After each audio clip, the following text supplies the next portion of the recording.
बिस्मिल्लाहिर्रहमानिर्रहीम। अस्सलाम वालेकुम दोस्तों, 21 अक्टूबर से मनी लॉन्ड्रिंग और टेरर फाइनेंसिंग के आलमी इदारे फाइनेंशियल एक्शन टास्क फोर्स यानी FATF के 3 रोज़ा इजलास का आगाज़ हो चुका है।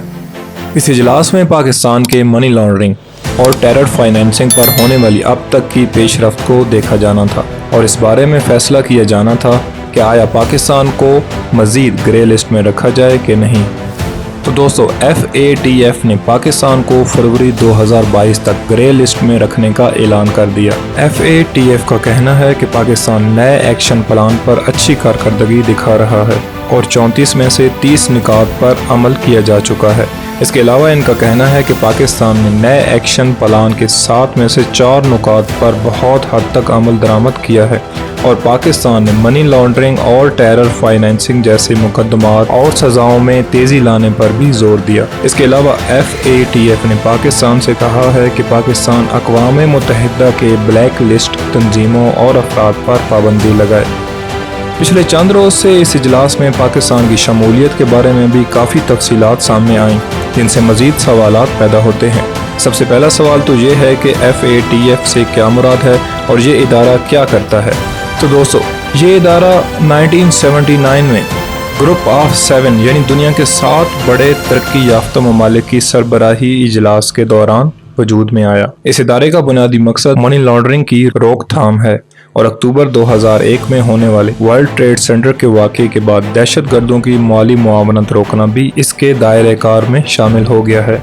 दोस्तों, अगर इस इदारे और पाकिस्तान की बाहमी तारीख को देखा जाए तो जून 2018 में FATF ने पाकिस्तान को ग्रे लिस्ट में शामिल कर दिया था। इसके पीछे वजह यह बताई गई कि पाकिस्तान ने दहशत गर्दी में मुलव्विस गिरोह की माली मुआवनत की है। इसके बाद पाकिस्तान ने दहशत गर्दी में मुलव्विस अफराद को गिरफ्तार करना और इनके ठिकानों पर छापे मारना भी शुरू कर दिया। इस बारे में बड़ी पेशरफ्त जुलाई 2019 में हुई, जब जमात दावा के सरबराह हाफिज सईद को गिरफ्तार कर लिया गया। दोस्तों, अब सवाल ये पैदा होता है कि ये ग्रे लिस्ट क्या है। FATF की ये फहरिस्त जिसमें पाकिस्तान को शामिल किया गया है उसे रोज़मर्रा की ज़बान में ग्रे लिस्ट कहते हैं और इस लिस्ट में वो ममालिक शामिल होते हैं जिनकी मनी लॉन्ड्रिंग और दहशत गर्द गिरोहों की माली मुआवनत का ख़तरा बहुत ज़्यादा होता है, लेकिन ऐसे ममालिक FATF के साथ रस्मी तौर पर मिलकर काम करने का अहद करते हैं। FATF इन ममालिक का जायज़ा लेता है और जब तक मुकम्मल तौर पर मुतमईन ना हो जाए ये मुल्क मनी लॉन्ड्रिंग और दहशत गर्द गिरोह की माली मुआवनत को ख़त्म करने के लिए संजीदा है, वो इन्हें अपनी फहरिस्त में शामिल रखता है। इस वक्त दुनिया के 18 ममालिक इस ग्रे लिस्ट में शामिल हैं। इसी तरह एक ब्लैक लिस्ट भी है जिसमें दुनिया के 2 ममालिक ईरान और शुमाली कोरिया शामिल हैं।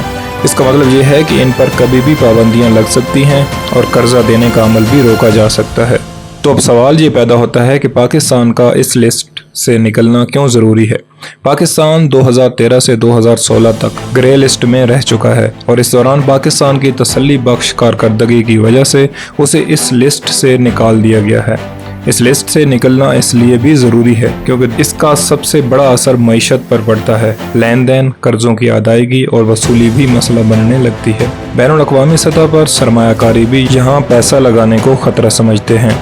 मिसाल के तौर पर अगर कोई मुल्क आपको कर्जा दे रहा है और आपके साथ कारोबार कर रहा है तो वो सूद की शरह ज़्यादा लगाएगा, जिससे मुल्क पर मुआशी बोझ बढ़ जाएगा। इस वजह से पाकिस्तान का इस लिस्ट से निकलना बहुत ज़रूरी है।